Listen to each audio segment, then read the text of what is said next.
Eva Verboon, Yeah. how's it going? Yeah, I'm well. Yeah, I think I'd say I'm well.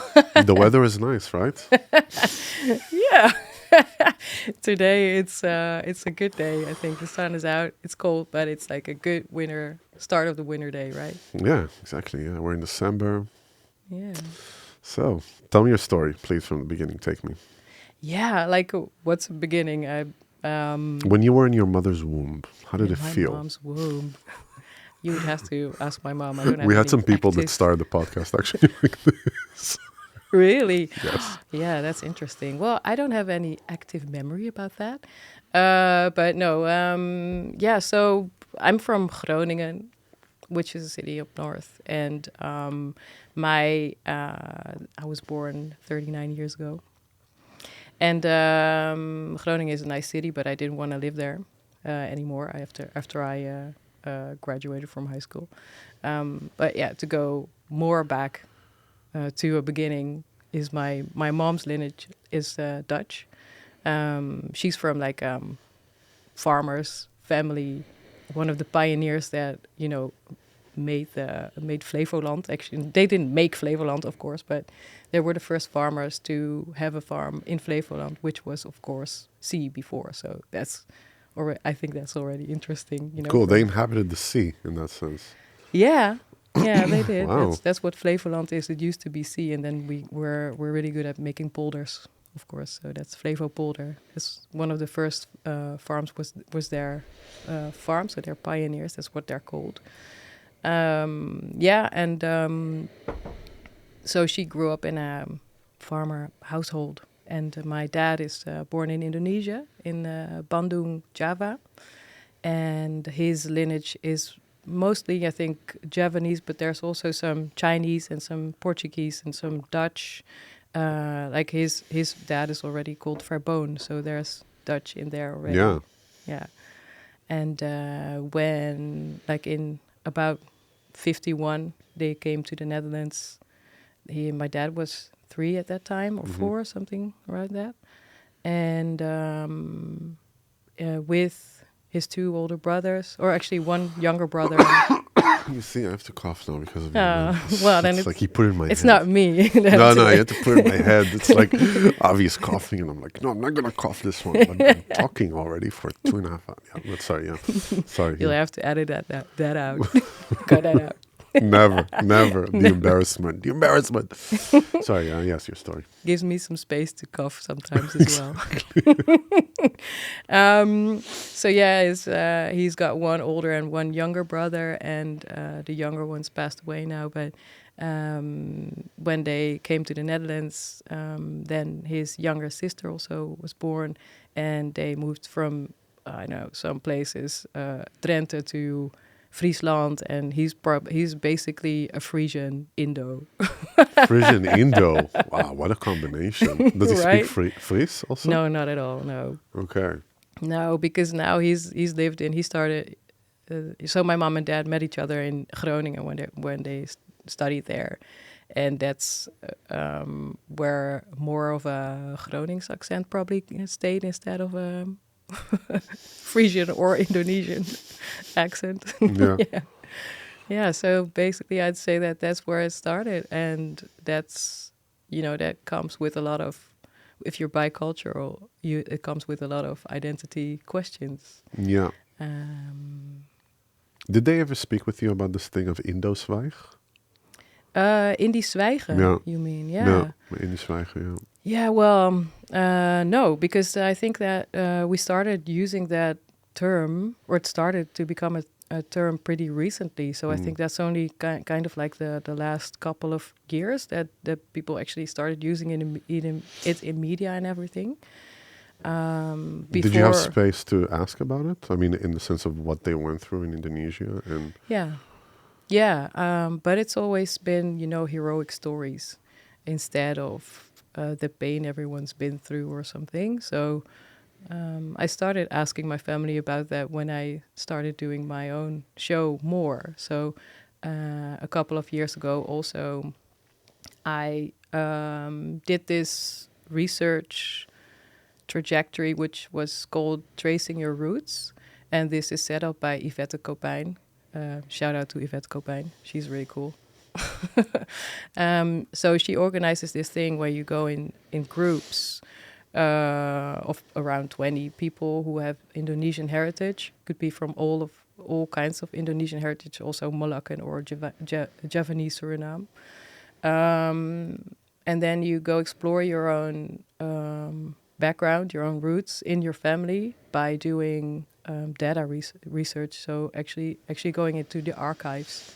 And like a lot of other bicultural people, but maybe especially Indonesian, I don't even know. But it's really unclear. So a lot of people coming from Indonesia don't have any knowledge about their families further back than their grandparents, because like it also starts with nyais, of course. That's like a kind of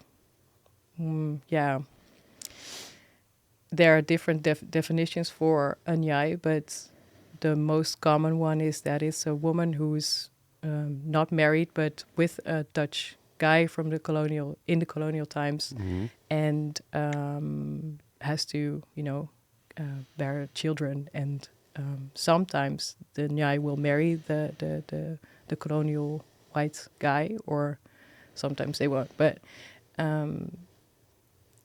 people in Indonesia originally didn't have a last name, and then sometimes the nyai would get the last name from. Is that the situation in your family in that sense? I don't know yet. I mean, I can imagine if it's a Verboon, if you came with that name already, then they carried it maybe from that type of construction, right? Yeah, but that's so far back that I didn't go into that research part yet. So I just know, like, until my grandparents' parents.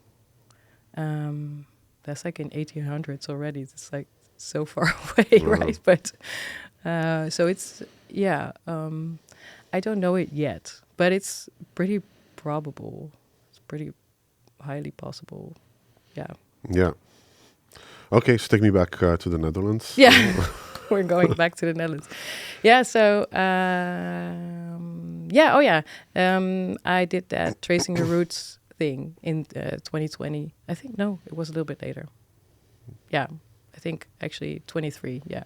And I wanted to do something with my roots already, as in I'm a program maker. I make cultural programs, which means like it can be a talk show. I host a talk show for someone, or, I'm a moderator of something, or I create a full festival program. Can be from that to that. So one program or like a whole festival. And I really felt this urge a while ago that I wanted to create my own program around my Indonesian heritage, and also about music, because the field that I am in work-wise, but also I don't know, privately, is a lot of music is around me always. I've been brought up with a lot of music, and so it made sense for me to create something about that, about Indonesian heritage and music. But I didn't know what it was going to be yet. So that's why, after this, I did a trip to Indonesia. Then I came back. It became a little bit more clear. Then I knew after a while, okay, this is going to be, after a lot of brainstorming with myself and everything, it became a talk show and a podcast about, called Gitaren uit de Oost.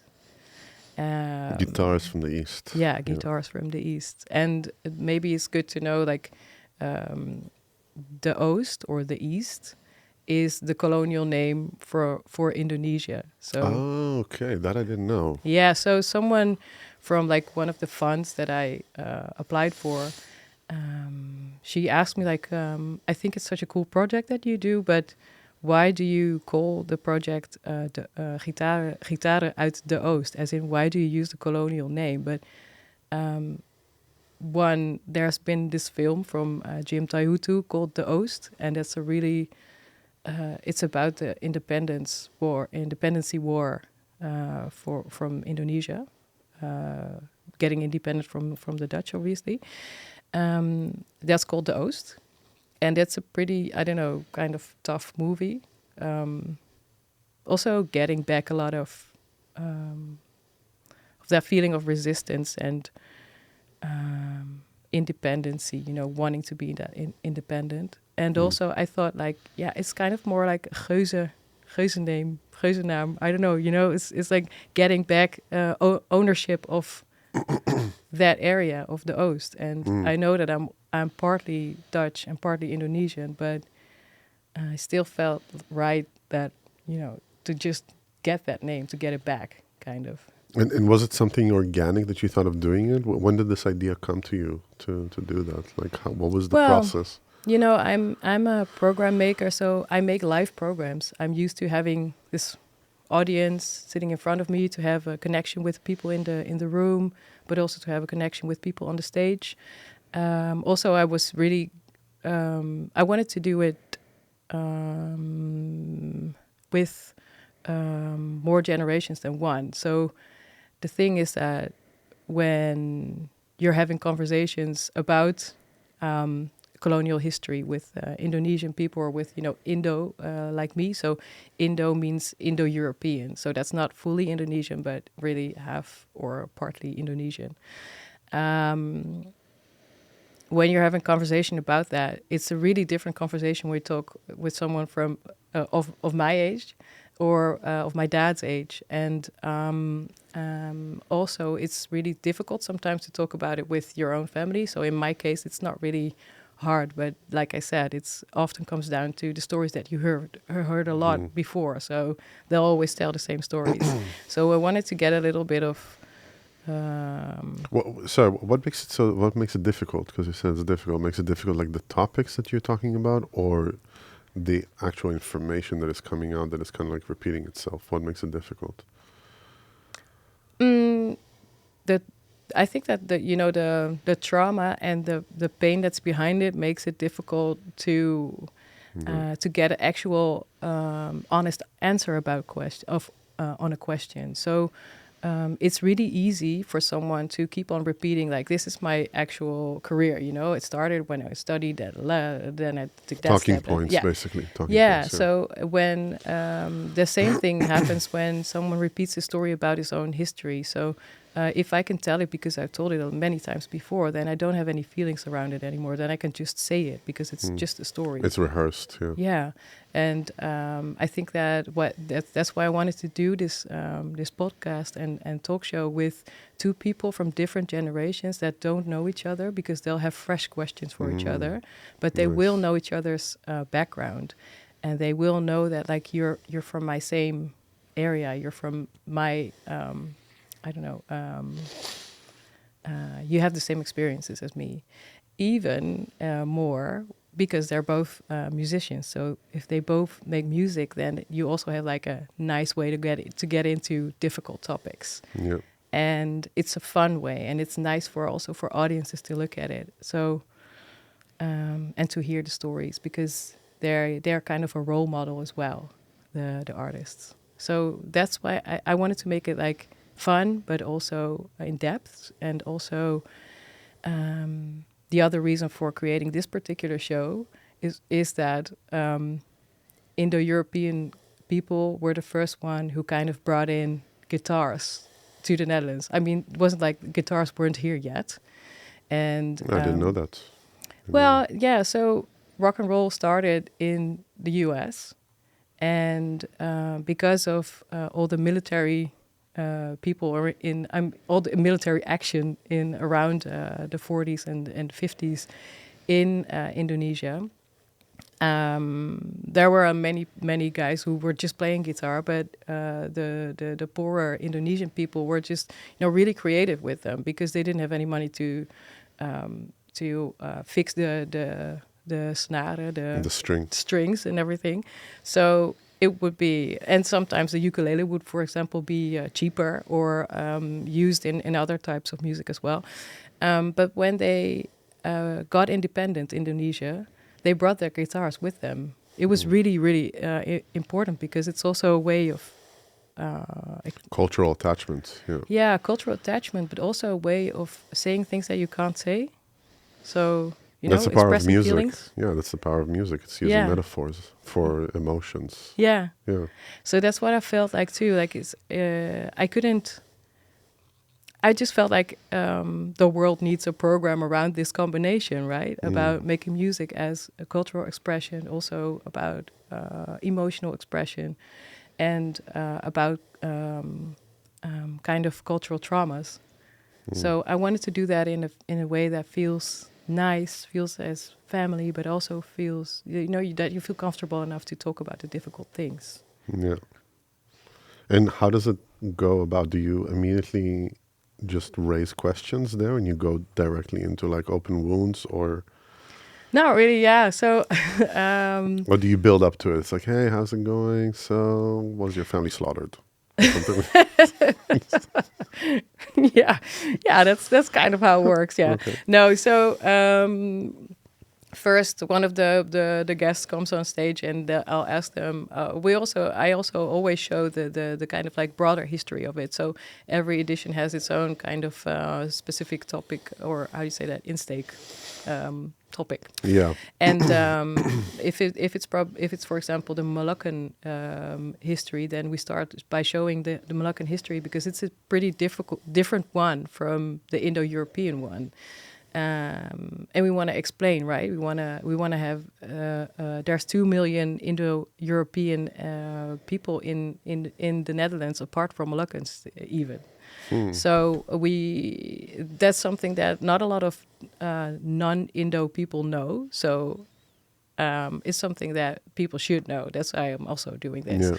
So I explain a little bit about that first, and then we talk about music. Then we talk about all the really cool stuff that Indo-European or Moluccan people have done in music sense. So Masada, for example, is a really, really great band, and it's the first one that made Latin music in the Netherlands big. So I make them feel proud.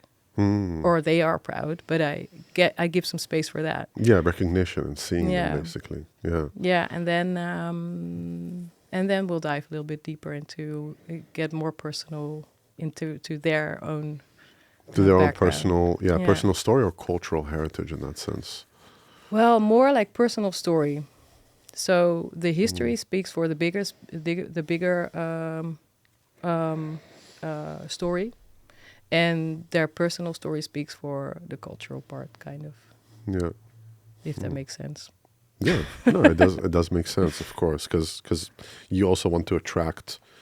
You don't want to create an echo chamber in that sense. You want to attract people that are coming out of these communities to learn more about these communities, right? Yeah. Because then otherwise it will just be like people just bouncing off each other what they know already. Yeah. Right, and you want to avoid that, I guess. Yeah. So what is your mission statement in that? Well, that's a hard one. Of course, that's something that I should be able to say. Beleid van de stichting. Yeah. No. So I think it's two things. So one is actually to tell more people about this really important part of the history of the Netherlands and Indonesia, which is both of my beginnings, basically, and also to give space for people to learn about things that they might be ashamed of knowing not enough about. Yeah. So, but in a fun, always in like a good and positive way. Yeah. So. Do you think that it's a shame, like that the Dutch society is ashamed of what happened there? Yeah, partly, and a lot of people just really don't know. I mean, maybe it sounds like a very trivial question to you, but because I'm asking because when I got to the Netherlands 2010, I got a chance to befriend a great musician, and he's also a history teacher, and he just told me the history of the Netherlands, and he never told me about, for instance, the history of slavery, and he didn't tell me about the history of Indonesia in that sense. But it's also it was just like the golden age and like all that stuff, which is very much intertwined into that. Yeah. There was a golden age due to like very profitable companies using that type of labor. So how old was this person that you? We were like in our 20s. I mean, it was 2010. I was 23. you know. So 2010, 23. Yeah. yeah. So that would mean that this person got history classes, you know, in that time when we didn't learn anything about it Which is, if you at think all. about 15 years, like to that I saw that also coming more to the surface and people taking more and more responsibility for that. Yeah. Yeah. How does it feel for you coming from that heritage, knowing that this is like more being more brought up to the surface now, and Yeah. being an active voice in bringing it up to the surface? Yeah. I mean, that kind of answers the question already, right? So I feel like we as Dutch people should know more about it. And I'm not sure like if everyone should take responsibility in what happened in the past, but I do feel like it's you should take responsibility for what happens now and learn from what happened in the past. I mean, that's what I meant actually. I Yeah. mean, that's where language is is a fickle thing, because you can't take responsibility for something that happened by, you know, someone hundreds of years ago, or, you know, generations ago, because we learn from that and we are in a different point. But the responsibility is of acknowledgement. Yeah. The responsibility is of making sure that that doesn't happen again. Yeah. Also. So that acknowledgement is really, really, really important for everyone with I don't know if whether it's slavery background, or you know, or from Indonesia or any colonized country, or any country that's not been depicted in history well enough. That has to do with the history of the Netherlands, as in it's the acknowledgement is way more important than saying sorry. Like the king and queen of the Netherlands are in Suriname to you know, say excuses, to say I'm sorry for, you know, our slavery history in Suriname. And is that what's needed, or is the acknowledgement that we were wrong, or that we actually do we need actions in that? I think that it's not only words, but it should also be actions. What And would be the actions? that's a good question. Well, you'd have to ask Suriname people, of course, in this sense. But I do know that a lot of people, you know, that to go back to Indonesia, when a lot of Indo-European men fought in the wars as KNIL soldiers. And that's KNIL is Koninklijk Nederlands Indisch Leger, so the Royal Dutch Indian Army.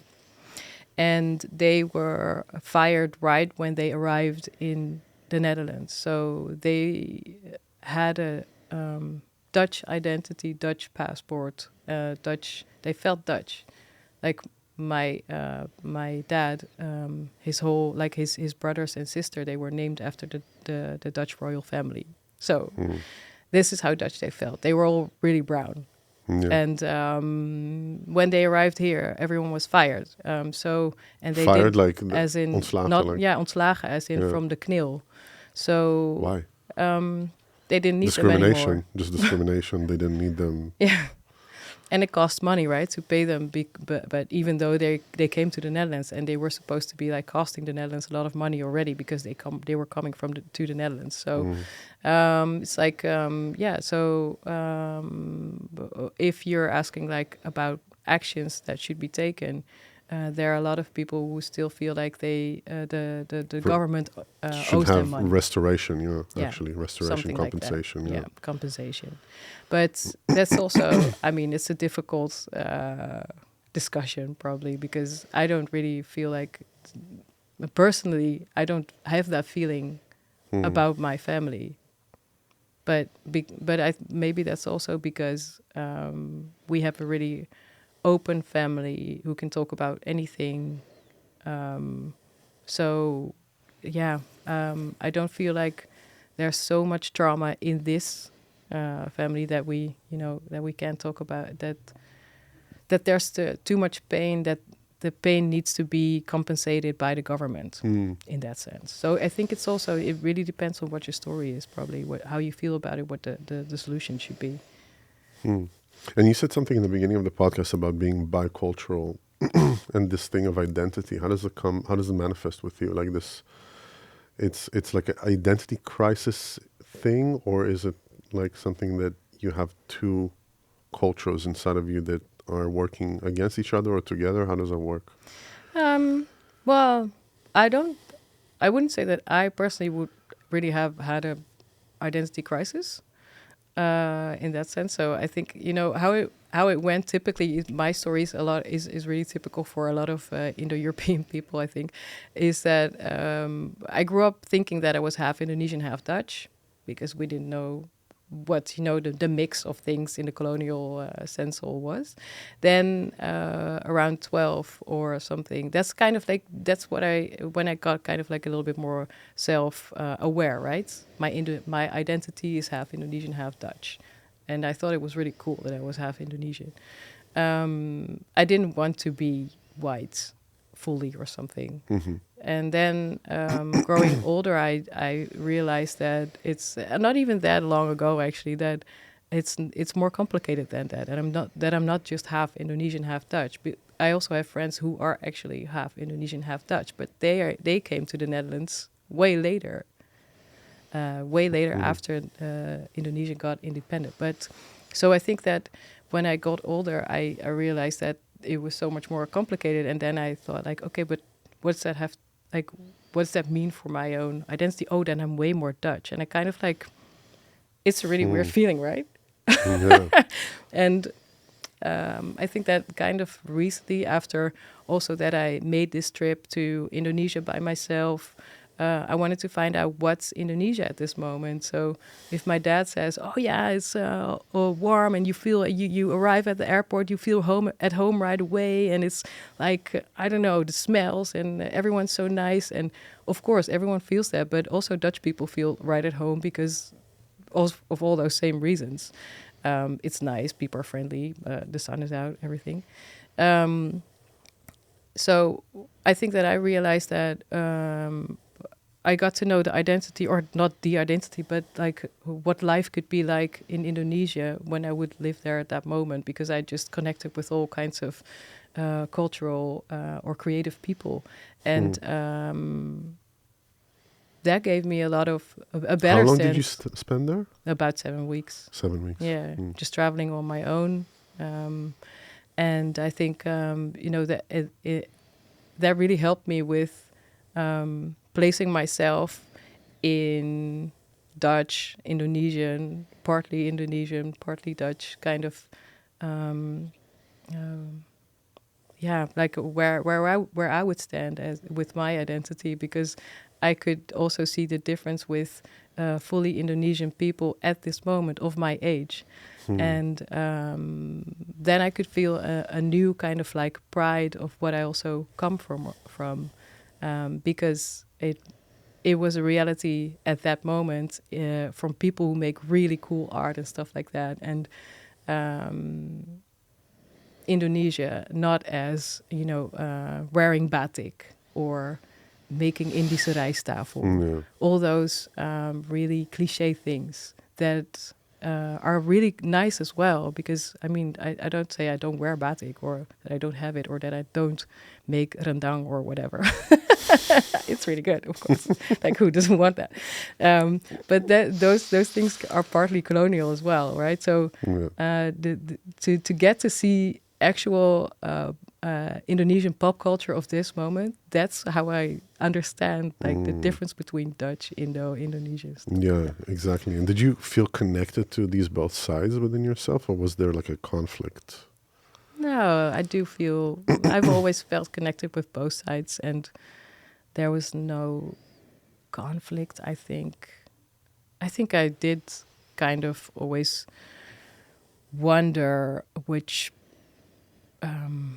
habits of mine or stuff like that were Indonesian, or like people say about people from Bandung, which is the city where my dad was born, that people are really modest and really, really welcoming and nice and everything.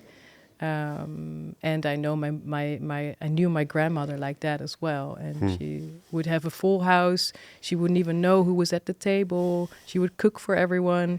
And That's not Dutch. Okay, that's true. But that is not Dutch. That's true. But when unexpected visit, yeah, of course.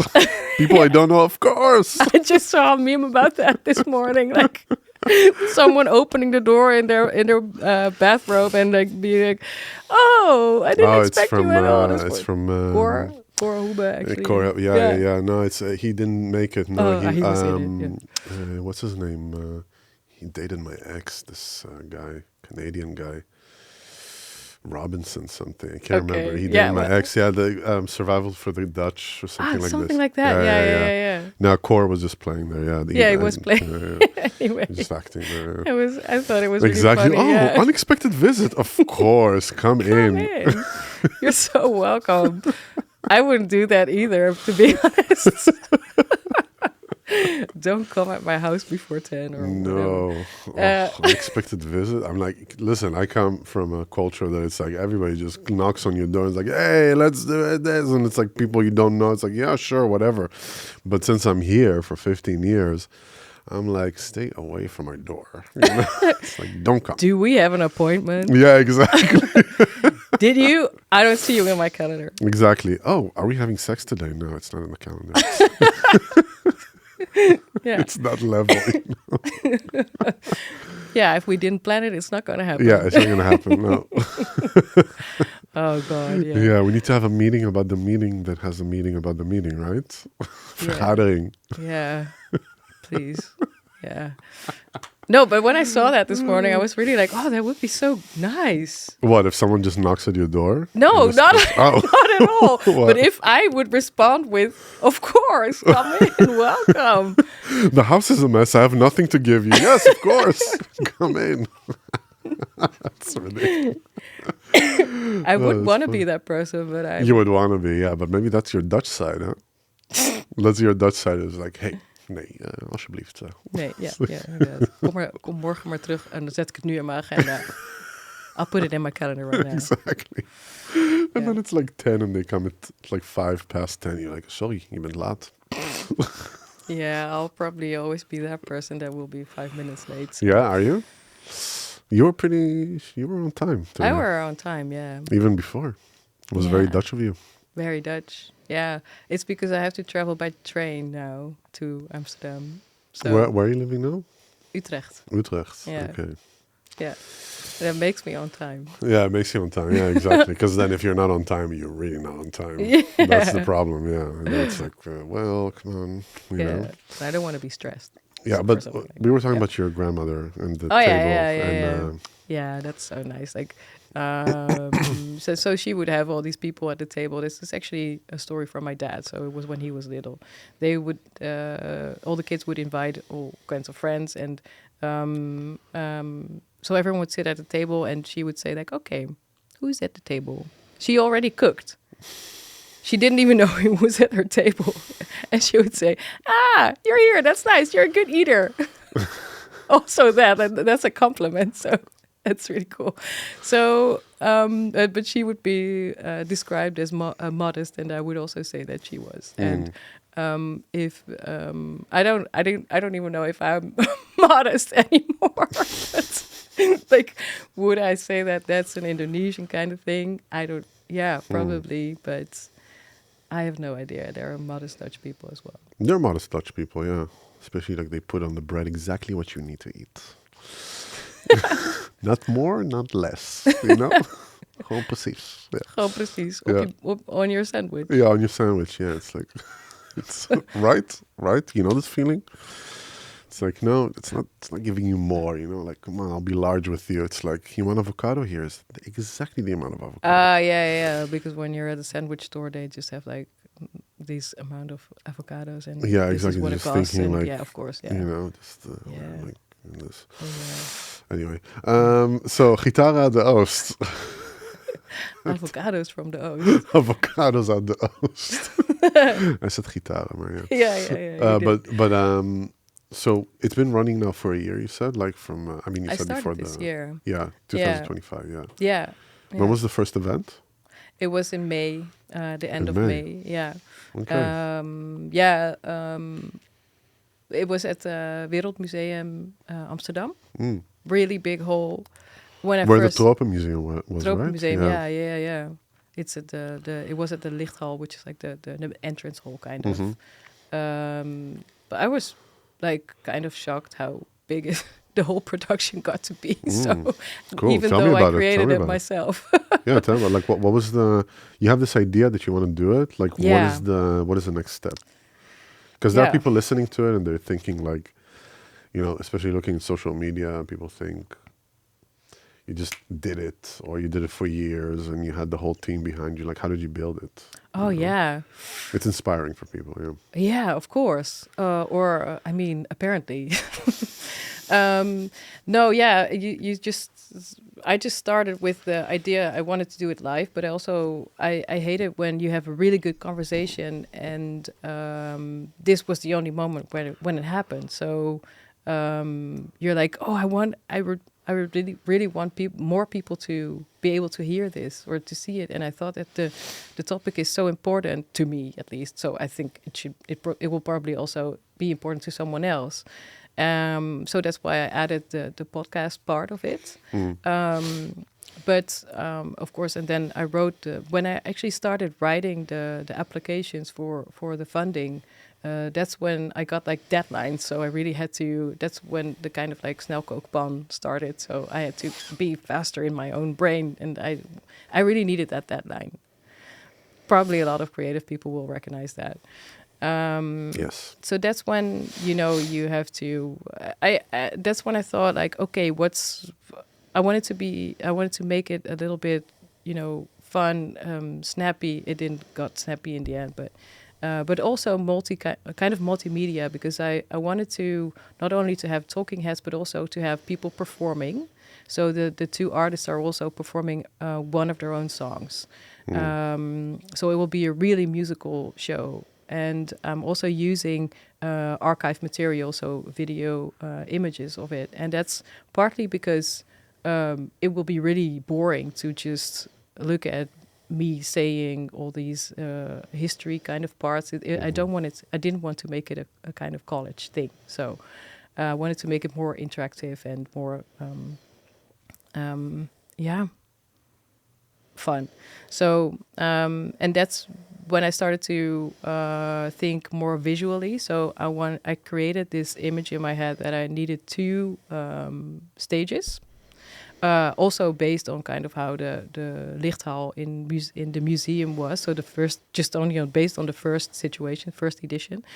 So one stage would be the lower stage and one the higher stage, and then like the speakers would be on the higher stage and the musical part would be on the lower stage. So you can, if you'd almost like a TV show when you switch from camera side to camera. So it will be exciting for the audience to first look there and then look there. Nice. And then the So video. you brought your experience basically from making all these programs all these years. Yeah, of course. Yeah, of course. Right. And I knew how long it would take to get to a kind of a depth in a conversation. And which part of the conversation would have which goal, because we first want to get to know the person. No one else knows just assuming that the audience doesn't know the artist. The audience doesn't know the artist on stage.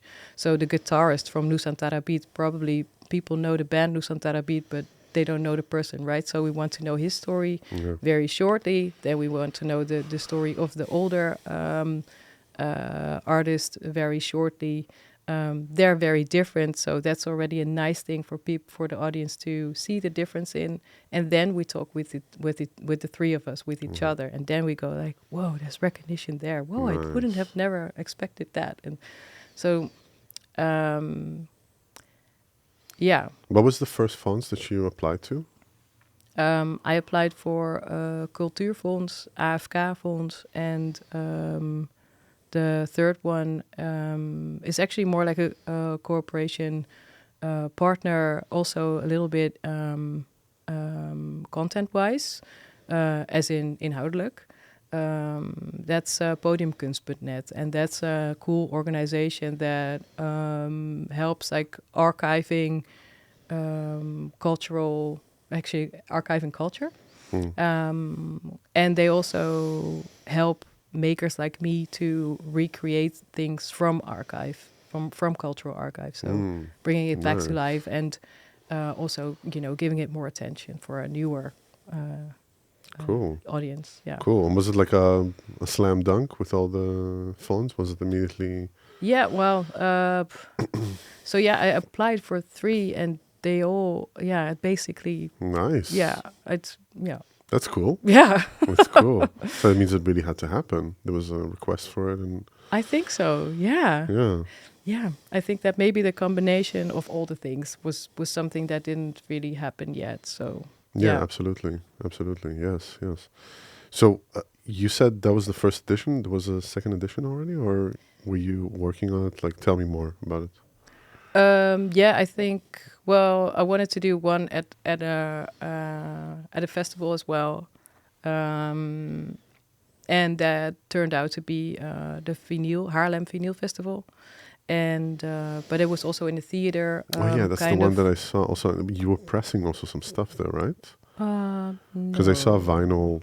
Oh, maybe that's a Marijke film clip from the first edition where DJ Sekan played, or no? Could be. I can't remember, but yeah. Yeah, and Marijke, my aunt. No, she didn't bring any vinyl, but yeah. It was probably images from the first one, because that's okay. and okay. You should also invite DJ Sekan. He's got really cool stories to tell about Indonesian music and the same heritage as well. And he also wrote a book about all of this actually. So it's really Connect us. Yeah, definitely will. Yeah, he's really good. cool. Yeah. Anyway, so he played at that first show. But you asked about the next ones, right? So that's Haarlem Vinyl Festival. That was fun as well. And then the third one was at PLT Theater in Heerlen. And the last one was in Sophiahof Den Haag. And I wanted to make it something that wasn't just... I lived in Amsterdam at the time. I wanted to do something that wasn't Amsterdam, but wasn't like... It was a national thing. Because I felt like there are people, from this heritage living all over the place, and I wanted to make it available for them to visit it live and to feel that live experience, because I think that live experience is really important part of it, because people really connect with each other. So, like the after drinks is a active part of the program. Yeah, basically. the bowl. Yeah, exactly. Yeah. And of course, there's always food involved there. It's an Indonesian kind of thing. So it's an Asian thing, I think. It's really Asian, like the food, Yeah. It's like food that way too much also, just a lot. Yeah. It's like, 10 people are coming, let's make food for 40. Yeah, definitely. Yeah. Oh, we can always keep it. And then you give to the neighbors and you give to this. And it's like people just come constantly. There's like an open house. Yeah. Yeah, it's Asian, definitely, yeah, and it's for some people it's also a reason to come. For the food, or to work with me. I'm looking that way. Were you getting food? Yeah, were you getting every time? Nice. Like the only thing that doesn't like Indonesian food is my toilet, but Yeah. Sorry, but what is the vision then for? Hard to get back from that one, right? So from diarrhea to so gitaar. So gitaar uit de Oost. Fun. Diarrhee uit de Oost. We got avocados. Okay. I can't take myself seriously. Yes, but no, seriously. Like, what is the vision for you? Like, what is the? Are you applying also for structural subsidy? And would you like to get that, or like, what is the idea that you would like to do? Well, I like to this thing how it's happening now kind of grew half organically because I felt like it had to happen this way, and I feel like the next step should also, I shouldn't force it into some kind of, what's the next step. I really still have to think about that. But it has to be right. So I think that the way that I made it now is right because because it grew kind of. So the next step can be, I'd really like to make I mean, when you say because it grew, if I understand you correctly, because Yeah. it's organically grew and it attracted the right people into it, right? Yeah, Were you very of course, I hands-on? worked really hard on it, so Yeah. I mean, still, yeah. I mean, it's not like it didn't just happen. we'll prompt with ChatGPT, Yeah, It's like, make me a festival. yeah, that's not really how a stage is built or how a podcast is edited, or how to No. edit all the redactie, all the research for it is action. done. It's No, a lot it's of action. A lot of action. Yeah. so it didn't grow that organically. Yeah. But I think that I had to make all the right choices because it's so personal, and that's why you can't really force that, right? So it has to be sincere, and I think that for the next step, it could be that I'm working towards a setting that's more like this, because then you can go way more in depth, because the kind of like pre-conversations that I have with the artists are... Like this, you mean like what we're doing now? Yeah, you yeah, mean? as Okay, in yeah. one-on-one, or maybe one-on-two without the audience, because the advantage of that is that you have a more like intimate connection. Absolutely. But then you would lose the personal layer of with the audience, right? So But you can still project it. yeah, You can project fun of parts that. of it and then combine it with an actual live conversation. yeah, I think that the live playing and everything, and it's also No, the conversation you can project Oh, parts yeah. of it, edit, curate it, the interesting part, and then have a conversation with that person afterwards on stage, and people can ask questions. Yeah. Well, Just give you an idea. yeah. So yeah, we'll talk about that Sure. more after. Sure. No problem. That's the problem. Just the ideas don't end here. It's like the ADHD that just doesn't end. It's like it's a problem. Yeah. Yeah, especially when the story is new for you, then you kind of start how do you say it, associating all the time, right? I have, how many hours do we have now? Almost 70 or 60, for sure more than 60 hours of me just listening to people and seeing like common denominators between just people, creatives, doesn't matter what it is, because it's a very diverse podcast here. Yeah. It's not necessarily one subject. So a lot of things come up, and it's just, it's a lot of information here. Yeah. Don't like a lot of new programs and formats come out of those conversations as well. Yeah, a lot, Nice. yeah. Yeah. I can imagine. So fun. Yeah, it's fun. Yeah, it's fun. I just need a lot of resources. Like we need resources. That's what I realized. As in people. Money. Money. Money. Yeah. Duku, Those resources. That's always the it's fun, what the it less is. fun part. Hmm? For me, it's always the less fun part. Like, Yeah, but I mean, it's not, money is not a problem. It's just what you do with it. Money is like neutral energy. It's it's balancing energy in the sense of you can create beautiful things with it, and you can really destroy also. So it's like it depends on how you navigate it, because of compensation of labor. That's what it is, basically. If labor is out of the picture, yeah. then the value of money goes down. It's just economics. Right. That's what's happening here. Yeah. What do you mean? Economic kind of. Yeah, of course, you're talking to a here. Jew, Yeah. Wow. Yeah. It's a problem. Being Jew or being an economic. Both, especially in the last 2 years. Yeah. Yeah. But tell me, so Jews out the Oost.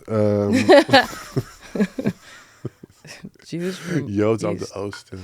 No, but so you wanted to how much like active work do you put on it per day in that sense that you continue making that business grow or that vision grow? At this moment, for the Yeah. next step? Yeah. Well, I'm still editing the last two podcasts. So you did already the private podcasts and like meeting the people one-on-one. You did that already. No. No, okay. But editing the live... The live thing, okay. The live one. talk show. Okay. So the first two are online already, so you can already see them. We're gonna put it in Actually, the- you can listen to them. But we can put it in the description of the episode also Yeah. for you. Yeah. Yeah, that's nice. So you can already listen to them, and then the third one is going to be out soon, as in a couple of days, and then the fourth one still has to be edited. It will also come out this year still, but so yeah, still kind of processing and evaluating with myself how that went. And then I can start going on to the next step. So, but of course, it's already happening in my own head, as in, you know, I just told you, like, yeah, it could be one-on-one or one-on-two setting, like in a studio, but it can also be that I just have to work on the marketing part for a lot, and then it can grow into something that's on the bigger festivals, or maybe I don't know if it needs maybe a broadcaster, you know. So merch. I do have merch. Oh, I should have brought a T-shirt. Look at that.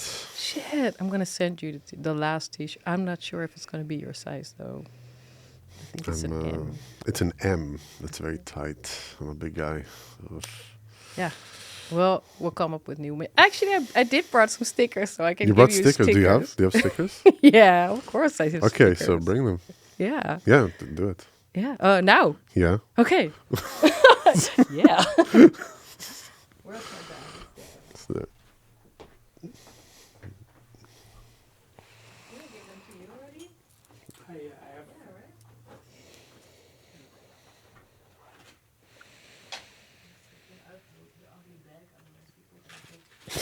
It looks like drugs.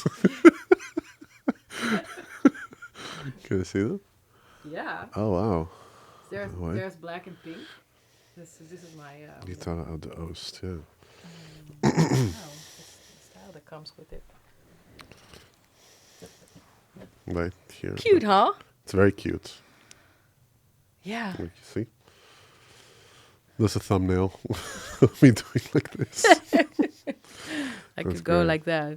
Maybe like here. Who designed this? I don't know if it's in the camera at all. I think it's out of focus. Oh yeah, it should be in front of your face. I just did it, so it's fine. It's a bit of an overkill. No, Joao can also. Yeah, you probably have to cut that. Nah, don't worry. I like awkward stuff. So, So, who designed this? Yeah, that's really cool. So Vincent Saptu and Giuseppe. Sorry, Giuseppe, I forgot your last name. LFMC is this really. LFMC is this really cool collective of creative people in Amsterdam who worked with me on the identity brand, on the brand identity. So. Yeah. And so basically Vincent Saptu, who's a Moroccan designer, he created this brand in the end. Did you bring like all of your context from like old context from the old program making and all that stuff, or was it like you want like a clean slate in that sense? Yeah, well, It doesn't so even exist. Yeah.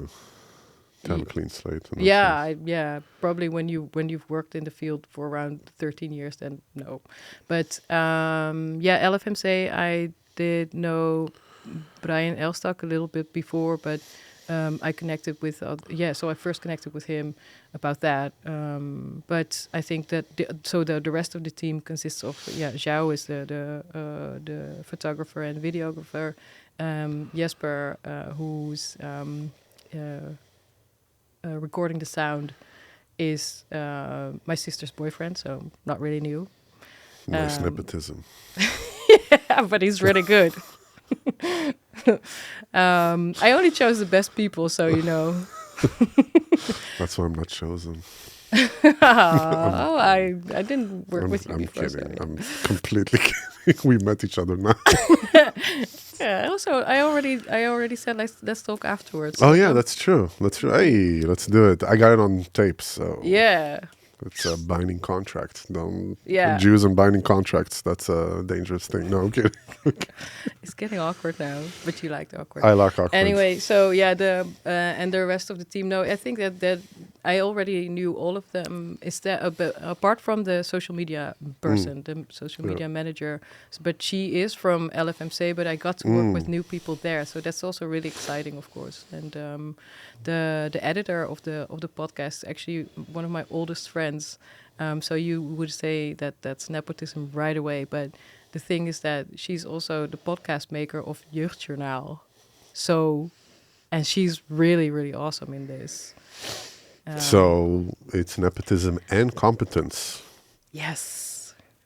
I think. Which is the best combination. Yeah, and it's really fun to work with her. So that's really cool because then you know, you're good friends, but you also find out that professionally you still, I say still because we did a lot of school projects together, of course. We made like presentations about seals and about Australia or whatever it was, and basisschool. So we're still really, we can really cooperate, and that's she's good. just the best. Yeah, and good team is such a deal breaker, like make it or break it in that sense. A good team, really. Yeah.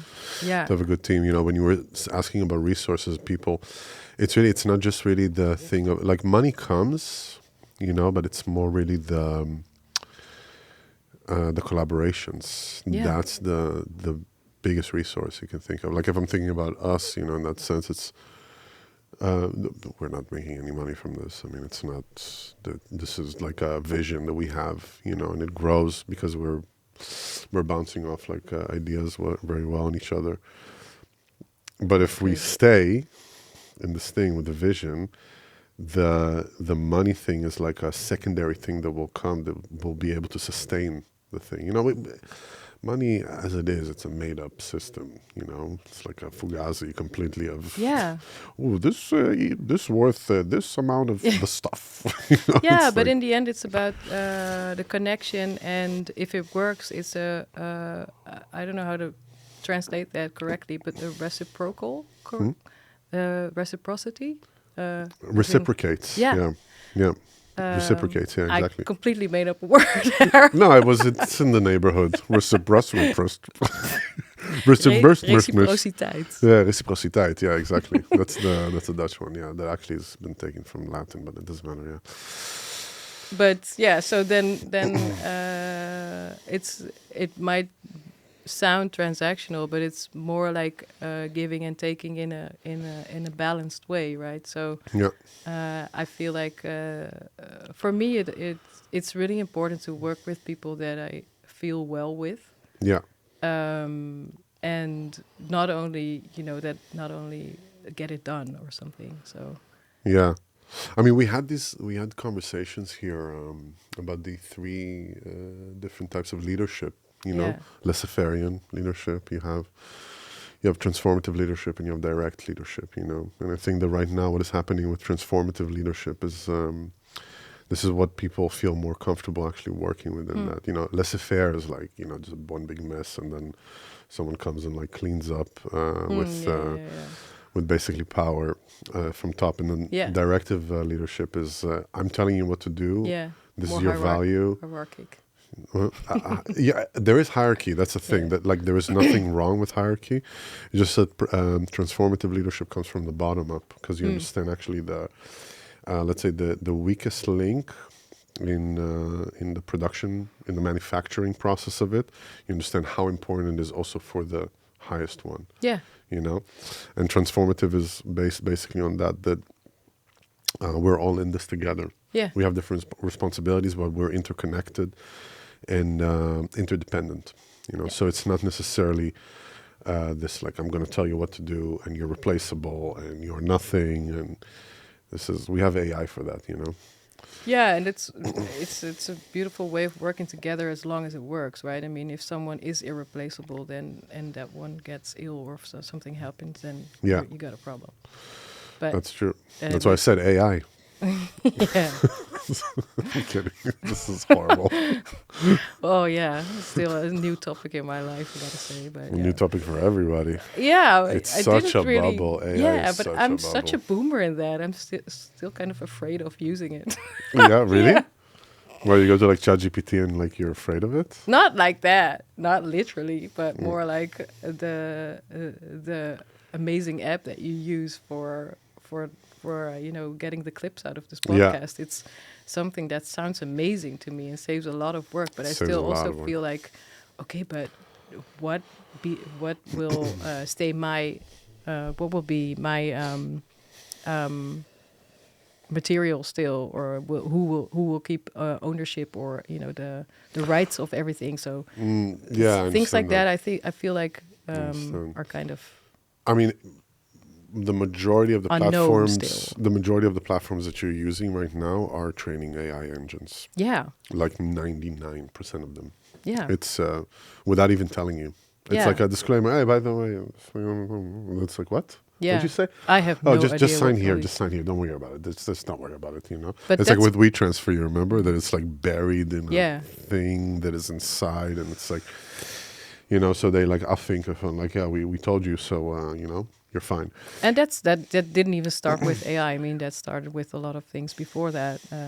Yeah. Meta, Yeah. Of well, course. Of course. but yeah. Yeah. But that's why I think it's kind of like it's also. I think that's also scary in a sense of like you're bringing out this projects in all kinds of media. As soon as it's online, it's really you're bringing all kinds of privacy or rights problems into the world, right? Yeah. So Yeah. I don't know. Yeah. Well, I totally agree with you. Yeah. Yeah. I mean, it's like I can tell you that there's this thing I'm busy with right now, which is it's completely unethical. I thought about it. It's completely unethical. It's like my brother passed away a few months ago, and he has small Sorry. kids, and we're building an engine so his kids can talk to him. Um, it is unethical if you think about it, because we're resurrecting like a digital Yeah. manifestation of him, so you could talk to, and we're feeding data, like a very personal thing. Yeah. And this is like, I mean, it is on tape, but we're thinking of making it like a commercial thing, for people to be able to talk to their deceased people, Yeah. It's like giving crack to people if you think about it, because Yeah. you're... Will they be able to recover from it like in a healthy way? And if That's you the keep thing. on That's what we're using- looking at right now, like from an Yeah. ethical and legal standpoint, of like, because the first idea was because he has such small kids, they will never get a chance to, like, I'm talking like a year and a half Yeah. in like 3 months, so Oh. it's really tiny children. It's so sad. Yeah, and Also for you, by the way. yeah, it was very traumatic, and and we want to build it and create this like this avatar, but also have closure at some point. At the same time, when does someone feel closure? Yeah. Did you lose someone close in your family? Not or? that close, but Yeah, so it's first it was my mother, and now it's my brother, and it was like two pivotal people in my life, and at some point you just feel like, okay, it's in the past. Like, you look at what is in front of you, not what is yeah. behind you. At the same time, when you offer something like this, you can have a mental and emotional closure, but are you going to also create unnecessary attachments? Yeah, but also is the relationship that you're building with that person, or is it with technology? With an engine, yeah, Yeah. because the engine is being fed data that you're giving it. It's Yeah. not going to make up anything. Yeah, but it will learn, of course, so it will create something that wasn't there before. So Exactly. And it's completely wild, wild west now. You have like voice simulations, you have Yeah.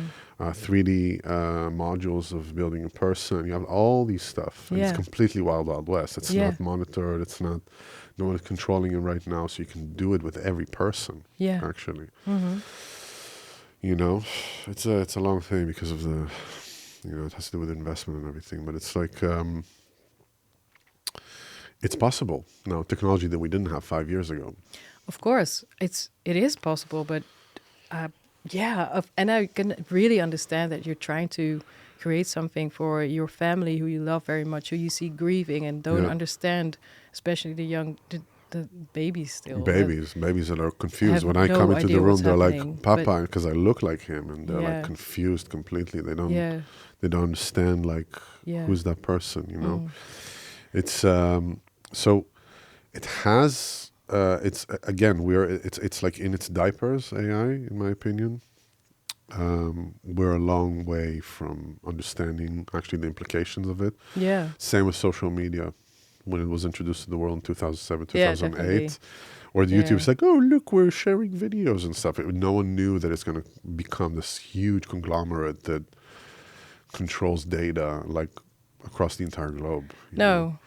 Yeah, to take a small sidestep from the sidestep, this director Safi Grauw, Dutch director, Suriname Dutch director, he made this really cool project for another festival that I worked for called Echoes of Tomorrow, and in this project he made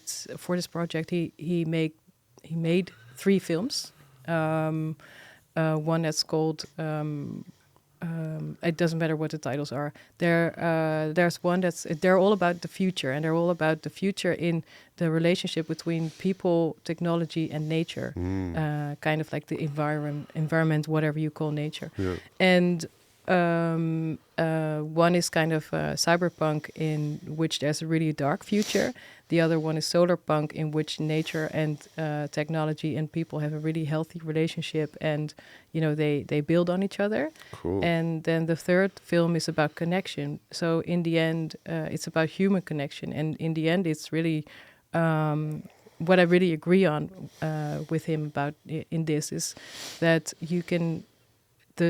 you're building a relationship with the technology, basically, but building a relationship that feels like true and honest and physical, really literally skin on skin, is something that you can't recreate. No. And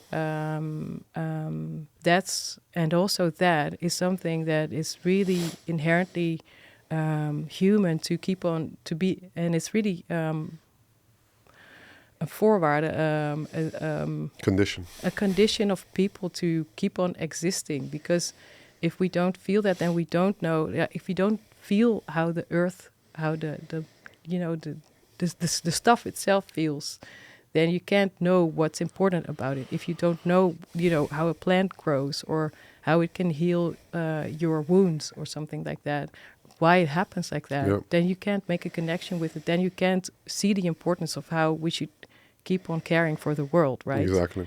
So that's kind of my story about how technology is yeah. important, but Yeah. to really keep on seeing that goal. Like, what's Yeah. your goal? Do you want to keep on building technology, or do you want to keep on building something that's healthy for, we're in this together.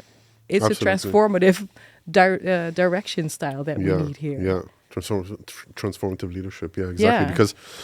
Because that's the thing. It's a tool at the end of the day. It cannot.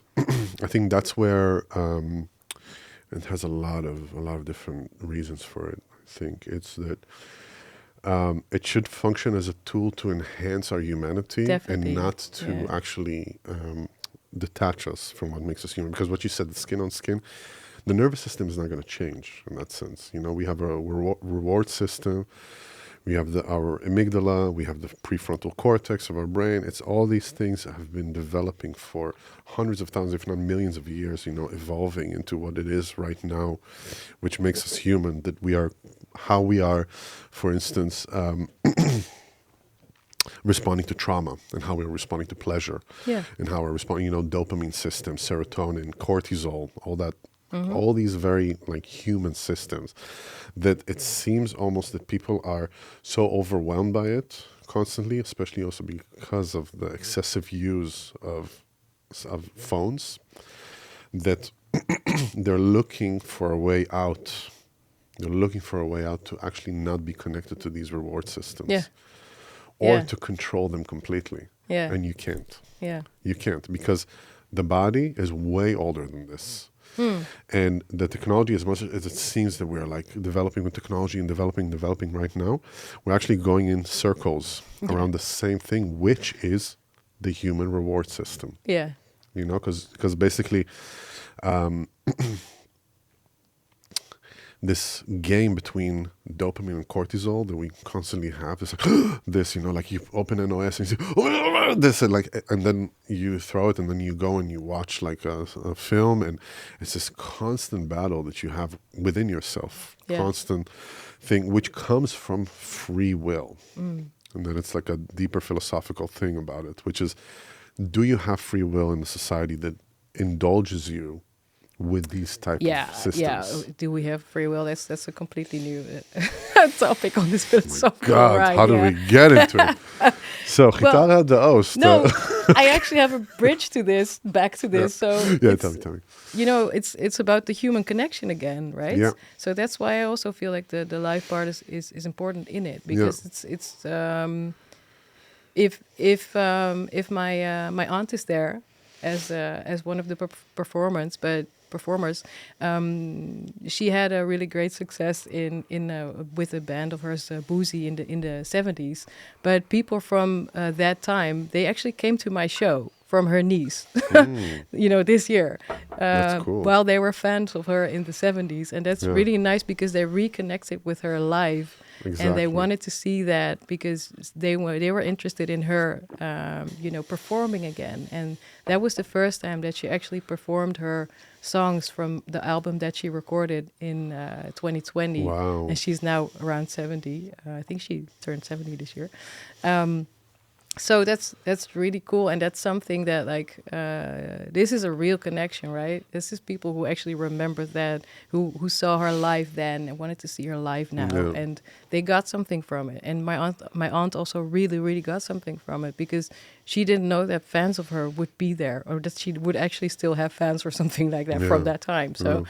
But that's the thing with emotions. Yeah. That's what binds us. Yeah. You know, that is what makes us so unique as a species. And that's why AI will never replace it, because it doesn't have enough history to develop this like body of emotions. Yeah. It has data.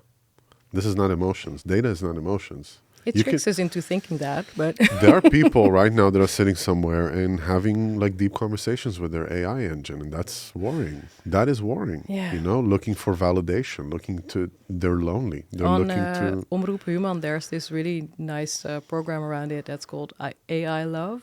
Yeah. And that's all about people having relationships with their AI. That's insane. Whatever. Sorry, like, I mean, I'm not here to judge. It's just that this is an engine. I mean, I'm saying it as I'm talking about doing this engine for my brother. That's right. You know? Yeah, it's really interesting. It kind of also is It's a dichotomy. conflicting thing It's in your dichotomy. own It's mind, dichotomy. and- Yeah, it's an oxymoron that is happening. You know, it's a contradiction that No, happens. but you're saying that it's happening right now, even though you're also taking active, you know, decisions know. in that. So it's, I know. It's dichotomy. yeah, I mean, it's like, I can tell you that, for instance, I love doing this podcast. It's hard for me to listen to it because the experience is so unique, what we're having right now. And then when I see it on the screen, I'm like, this is what it is. This is what I said. That's a dichotomy. Yes, I said it. You know, and I look at myself like, oh, you fucking idiot. You know, or like, but yeah, that's something that's inherently human as well, I think, right? I mean, No, and but- that's but- also why you have edits. No edits. no, edits. We're gonna put it. Oh shit! No edits. No. No, but what I mean with that is that this is also a part of the human experience, the dichotomy there. Yeah. You know, this thing of like, someone is having a conversation with their AI engine, they feel very lonely. They don't feel lonely anymore, but at the same time, there needs to be an awareness that this engine is a confirmation bias reduction. Basically, you're telling it stuff, Yeah, and it's going to tell you what you want to hear eventually. yeah, Because it doesn't have a history, doesn't have traumas, it doesn't have an understanding of, I'm right now directing someone yeah. towards a cliff. Yeah. You know, they don't get it. Like you have people No, committing suicide. You have people and Oh, definitely, by yeah. the help of AI engines. Yeah, and it's also good. I mean, it's also nice in a live conversation that you have, flaws, and that people have imperfect sentences, and that people, you can still show each other that you're also funny or that you're, imperfect, and people will, on the one hand, will be inspired by the creative outcomes of the products that you show in Gitaren uit de Oost sense. It's the music, obviously, but also that comes sometimes from out of trauma, right? And but also you'll see like, oh shit, they did rehearse, but it's still going a different way, or That's true. Or this speaker is going completely rogue. He's just ignoring the question. It sometimes just happens. Oh my God. Oh, apparently you wanted to tell this story. Well, And it's like everybody's sitting just waiting for him to finish the rant. Like, all right. Yeah, it's fun. It's always fun. Yeah, exactly. Eva, thank you so much for doing it. It was a great pleasure. How long have you been talking? 1 hour 15. 1 hour 15. Right. Is there anything you want to plug to this camera? Yeah, in a couple of days, so beginning December, the third edition of the podcast will be online. I think we will of Gitaren even uit de be... Oost. We'll, frieten? Gitaren, what? Oh, did you say friet out the Oost? I said, no, now you're just hungry. No, but I mean, I think by the time this podcast is out, it will be... What is the date? When it it's will coming? come That out, yeah. I don't know. Your podcast? Yeah. You don't know yet? Yeah, we didn't. Okay. All right. So anyway, we're going to link it to Yeah, to that's your nice. stuff. Yeah. Yeah, I mean, I think maybe just a